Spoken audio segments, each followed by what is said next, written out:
Hello friends, silence സ്കൂളുകളിൽ +1 +2നോടൊപ്പം JEE അല്ലെങ്കിൽ NEET oriented ആയിട്ടുള്ള കോച്ചിങ്ങോട് കൂടിയിട്ട് നിങ്ങൾക്ക് പഠിക്കാനുള്ള അവസരം ഉണ്ട് എന്നുള്ളത് നിങ്ങൾ അറിഞ്ഞിട്ടുണ്ടാവും. അതിലേക്കുള്ള എക്സാമാണ് നെക്സ്റ്റ് എക്സാം. വരുന്ന ഓഗസ്റ്റ് 18-ന് നിങ്ങളുടെ ആദ്യത്തെ നെക്സ്റ്റ് എക്സാം നടക്കാൻ പോവുകയാണ്. മക്കളെ, നിങ്ങൾ നീറ്റ് ഓറിയൻറ്റഡ് ആയിട്ടാണ് പോകാൻ ഉദ്ദേശിക്കുന്നതെങ്കിൽ നിങ്ങൾ പഠിക്കേണ്ടത് ഫിസിക്സ്, കെമിസ്ട്രി, ബയോളജി ആണ്. നിങ്ങൾക്കറിയാം. അതല്ല, നിങ്ങൾ JEE ഓറിയൻറ്റഡ് ആയിട്ടാണ് പോകാൻ ഉദ്ദേശിക്കുന്നതെങ്കിൽ നിങ്ങൾ പഠിക്കേണ്ടത് ഫിസിക്സ്, കെമിസ്ട്രി, മാത്തമാറ്റിക്സ് ആണ്. എനിവേ, കെമിസ്ട്രി രണ്ടായാലും ഉണ്ട് എന്നുള്ളതാണ്.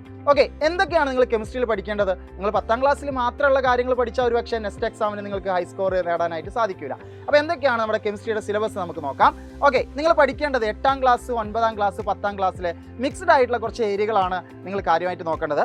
ആദ്യമായിട്ട് നിങ്ങൾ ശ്രദ്ധിക്കേണ്ടത് എന്താണെന്ന് വെച്ചാൽ സ്ട്രക്ചർ ഓഫ് ആറ്റം എന്ന് പറഞ്ഞ പോർഷനാണ്. സ്ട്രക്ചർ ഓഫ് ആറ്റത്തിൽ ആറ്റത്തിനെ പറ്റിയിട്ടും Dalton's theory, sub atomic particles, types of atomic models ഒക്കെയാണ് നിങ്ങൾ മെയിനായിട്ട് നോക്കേണ്ടത്.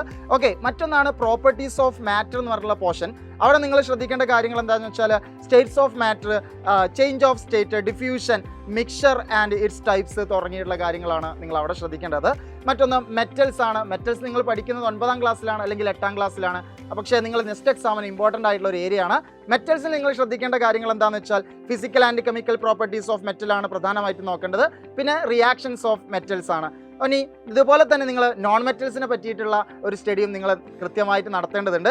അതിൽ നിങ്ങൾ oxygen, nitrogen, chlorine and hydrogen ഇത്രയും ആളുകളെയാണ് അവരുടെ യൂസുകളും അവരുടെ കെമിക്കൽ റിയാക്ഷൻസും ഒക്കെയാണ് 8ാം ക്ലാസ്, 9ാം ക്ലാസ്, 10ാം ക്ലാസ്സിൽ മൊത്തമായി പഠിച്ചിട്ടുള്ള റിയാക്ഷൻസും അവരുടെ യൂസുകളും കാര്യങ്ങളൊക്കെ നിങ്ങൾ നോക്കി വെക്കേണ്ടതുണ്ട്.